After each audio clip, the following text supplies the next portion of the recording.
One of the worst habits to develop while starting a business and also running a business is simply not keeping your word. Stick around. We're going to bear down on it. Listen, fam, one of the worst habits to develop is not keeping your word. That is one of the worst habits that you can develop. Not only when you're starting up your business and running your business, also in your personal life also. It's just a bad thing to develop. When you're doing business, and a lot of y'all have, you have the urge to blow off small people that you might think that can't help you right away, or they can't take you to the next level right away. You tend to blow them off. But you never know. You never know once you're climbing the ladder how those people can help you out. How those people can, even though they might not be at the top or they might not be doing as well as you're doing, they might have a key piece of information. They may have something that you really need that might not even be valuable to them. And once you blow people off, they're going to start to feel a certain kind of way about you. They're going to start to feel, number one, you're going to lose their trust. Number two, they're going to start to blow you off because they feel like, hey, man, you felt like I wasn't worth anything. I wasn't. So, you wasted my time. I thought you was going to do this and you didn't do it.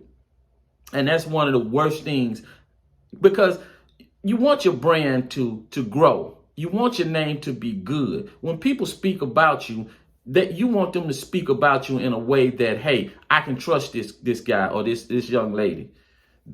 It's one of them things that will follow you. Your reputation. That's part of building your reputation. If you have a good reputation of coming through, guess what? People are going to come back to you and use you. People are gonna solicit for, they're going to inquire about your services or whatever you might have going on. But I think that it's one of the things that people don't think is important. They think that it's important, keeping your word and keeping your promises, or they know that it is important, but I don't think that they feel as it is important as they should feel it is. Trust me, it's huge. It's huge. Just imagine when somebody make you a promise and they don't keep it. Imagine how you feel. Imagine that make you feel like, hey, man, you wasted my time. I thought you was going to do this and you ain't even much do it. And here I am waiting now I got to go find somebody else. And guys, you might have a real good product or a real good service. But I'm going to tell you, once you break that trust with people, they will go and get a service that's not as good as yours, rather than deal with you because you're not dependable. You're not dependable. And then once they grow and they have an opportunity to reach down and pull you up with them, they're not going to pull you up because they're not going to attach their name to yours because you're not dependable. You make promises that you don't keep. Making promises that you don't keep. So it's a lot of dynamics when it comes to keeping your word and owning up to your promises. It'll take you a long way. And to start out in business, developing, and a lot of time it comes with laziness. I'll be honest with y'all. Just laziness. Some of y'all will make promises and you be motivated to do it, but when it comes time to do it, you don't want to do it. Or you halfway do it. And that's another thing.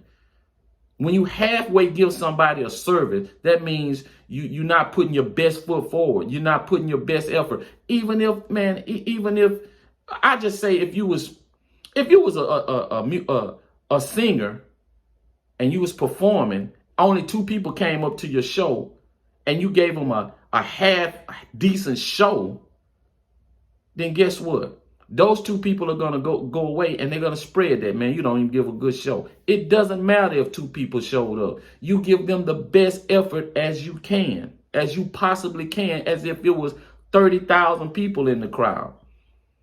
That's how you got, when you're selling, you got to sell as if every person is important, because you just never know. Opportunities can come from many, many different directions at many different times. So you have to make sure that you keep your name good, so people will spread good things. And then, hey, before you know it, you might just be sitting at the house one day, minding your business, ain't thinking about nothing, and an opportunity just pop up in your face. Might be riding to the store, opportunity pop up in your face. Why? Because your name is circulating. Your name is circulating. Even if it's the guy at the corner store, and you say, man, I'm gonna bring you something back. I want and he said, whatever you're selling, he said, oh, you gonna bring it back to me? When you gonna bring it? Man, I'll bring it tomorrow. Make sure you bring it tomorrow. I'm telling y'all guys, I would have this bad habit of not doing it. And I realized, guys, that goes a long way. A long way. Long way. And these are the little things and the little nuances that you have to rehearse. You have to practice. You have to get yourself in the mode of doing these things. Because if you develop the habit of not keeping your word, it's a hard habit to break. It's a hard habit to break, but it can be broken if you set out to and focus on breaking that habit. And you're not going to do it overnight, but just focus on breaking the habit of not keeping your word, and start keeping your word. And start by keeping your word with the small people, even with your children. Just keep your word, guys. And that's going to take you a long way. But until next time, guys, I want y'all to like, share, and subscribe. Peace.